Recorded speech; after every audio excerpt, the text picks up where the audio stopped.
देख रहे हैं सत्य हिंदी और मैं हूं आपके साथ कृति सिंह भदौरिया। आइए रुक करते हैं इस वक्त की बड़ी खबरों की ओर।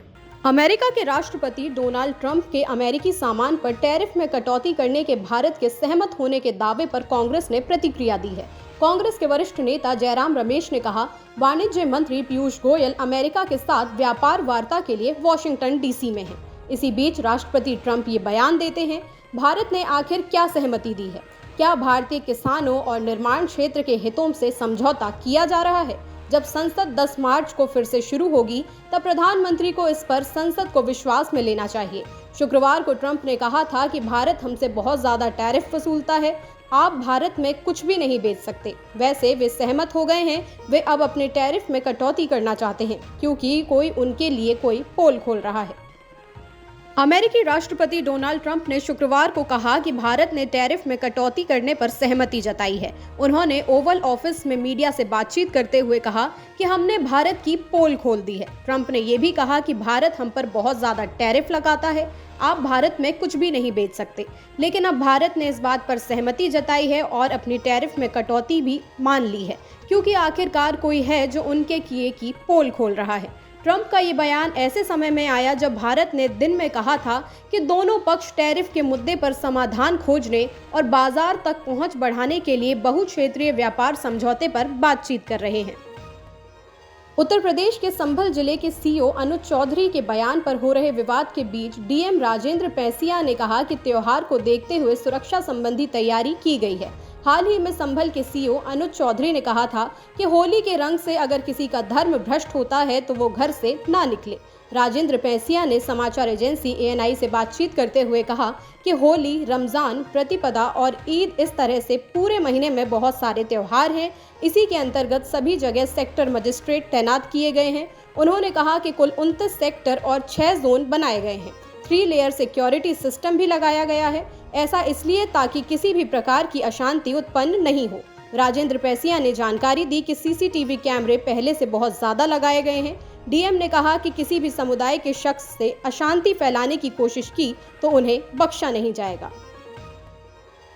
अलीगढ़ मुस्लिम यूनिवर्सिटी में होली खेलने की मंजूरी छात्रों को अब दे दी गई है। मैनेजमेंट की तरफ से पहले इसकी इजाजत नहीं मिली थी और इस वजह से काफी विवाद भी देखने को मिला था, लेकिन अब 13 और 14 मार्च को होली खेलने की इजाजत मिल गई है। पहले छात्र चाहते थे कि उन्हें 9 मार्च को होली का आयोजन करने की इजाजत मिल जाए। छात्रों के मुताबिक उनकी चिट्ठी लिखकर इजाजत मांगी गई थी, लेकिन उन्हें इजाजत नहीं मिली थी।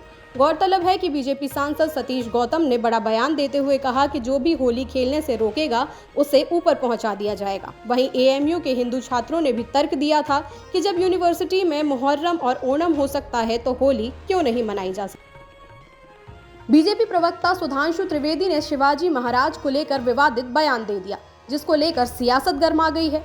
सुधांशु त्रिवेदी ने कहा कि शिवाजी महाराज ने 5 बार औरंगजेब को पत्र लिखकर माफी मांगी थी। उन्होंने ये बयान एक निजी चैनल के डिबेट शो में बातचीत के दौरान दिया। फिलहाल ये वीडियो सोशल मीडिया पर तेजी से वायरल हो रहा है और सुधांशु त्रिवेदी की जमकर आलोचना की जा रही है।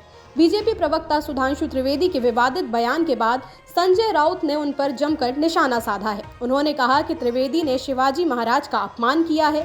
सत्ता के लालच में बीजेपी की गोद में बैठ स्वाभिमान की भाषा बोलने वाले एकनाथ शिंदे अब खामोश क्यों हैं?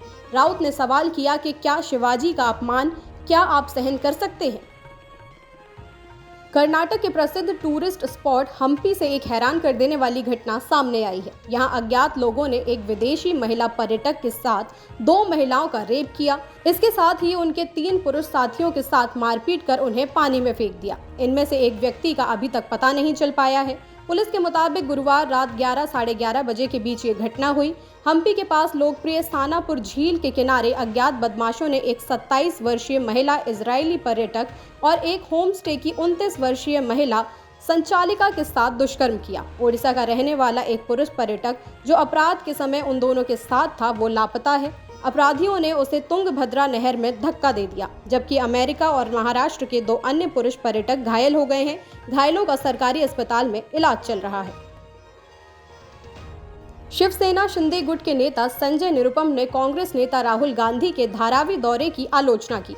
उन्होंने कहा कि राहुल गांधी धारावी में कांग्रेस नेता के तौर पर नहीं बल्कि यूट्यूबर बनकर पहुंचे थे। दरअसल राहुल गांधी गुरुवार को धारावी में लेदर इंडस्ट्री के कारीगरों से मिलने के लिए पहुंचे थे।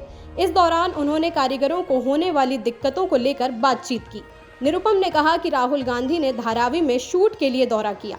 राहुल गांधी के दौरे को पॉलिटिकल स्टंट बताते हुए संजय निरुपम ने कहा कि राहुल धारावी में सिर्फ वीडियो बनाने और सोशल मीडिया पर पोस्ट करने के लिए दौरा करने गए थे। महाराष्ट्र की अर्थव्यवस्था लगातार रफ्तार भर रही है। शुक्रवार को राज्य सरकार ने विधानसभा में आर्थिक सर्वेक्षण पेश किया। इसके मुताबिक वित्तीय वर्ष 2024-25 में महाराष्ट्र की अर्थव्यवस्था में 7% का इजाफा होने की उम्मीद है। अर्थव्यवस्था में वृद्धि की ये दर राष्ट्रीय अनुमान से भी अधिक है। केंद्र सरकार ने उम्मीद जताई कि 2024-25 में देश की अर्थव्यवस्था में 6.5% की वृद्धि हो जाएगी। अर्थव्यवस्था की स्थिति और वित्तीय वर्ष के विभिन्न संकेतकों के आधार पर आर्थिक सर्वेक्षण तैयार किया जाता है। आमतौर पर इसे विधानसभा में बजट से एक दिन पहले पेश किया जाता है। राज्य सरकार ने आर्थिक सर्वेक्षण के दौरान एक नोट में कहा कि महाराष्ट्र की अर्थव्यवस्था देश की अर्थव्यवस्था से ज्यादा तेजी से आगे बढ़ेगी। ये राज्य के लिए अच्छी खबर है। आर्थिक सर्वेक्षण में राज्य के अलग अलग क्षेत्रों में भी वृद्धि की उम्मीद जताई जा रही है। अमेरिका के राष्ट्रपति डोनाल्ड ट्रंप ने कहा है कि शांति समझौते को लेकर रूस की तुलना में यूक्रेन के साथ डील करना ज्यादा कठिन है। ट्रंप ने ये बात शुक्रवार को ऐसे समय में कही जब इससे पहले उन्होंने कहा था कि वो रूस पर नए प्रतिबंध और टैरिफ लागू करने पर गंभीरता से विचार कर रहे हैं।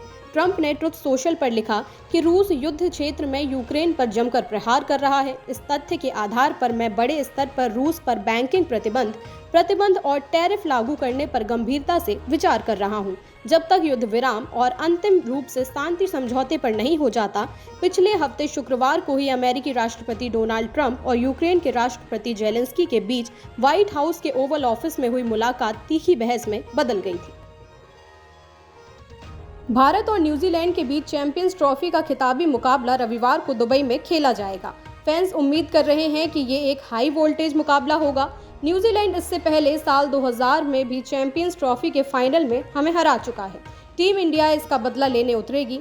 भारत ने अजेय रहते हुए खिताबी मुकाबले में प्रवेश किया है, जबकि न्यूजीलैंड ने सिर्फ एक मैच गंवाया है और वो भी भारत के खिलाफ। हालांकि भारत के पूर्व स्पिनर रविचंद्रन अश्विन का मानना है कि कीवी एक बार फिर से भारतीय फैंस का दिल दुखा सकते हैं। अश्विन ने कहा कि वो भारत की जीत की आशा कर रहे हैं, लेकिन उन्हें डर भी लग रहा है। भारत को न्यूजीलैंड के हाथों 2021 विश्व टेस्ट चैंपियनशिप के फाइनल में भी हार का सामना करना पड़ा था। फिलहाल के लिए इतना ही। देश दुनिया की तमाम खबरों के लिए आप देखते रहिए सत्य Hindi.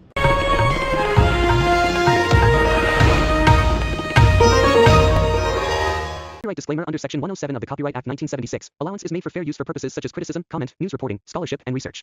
Fair use is a use permitted by copyright statute that might otherwise be infringing.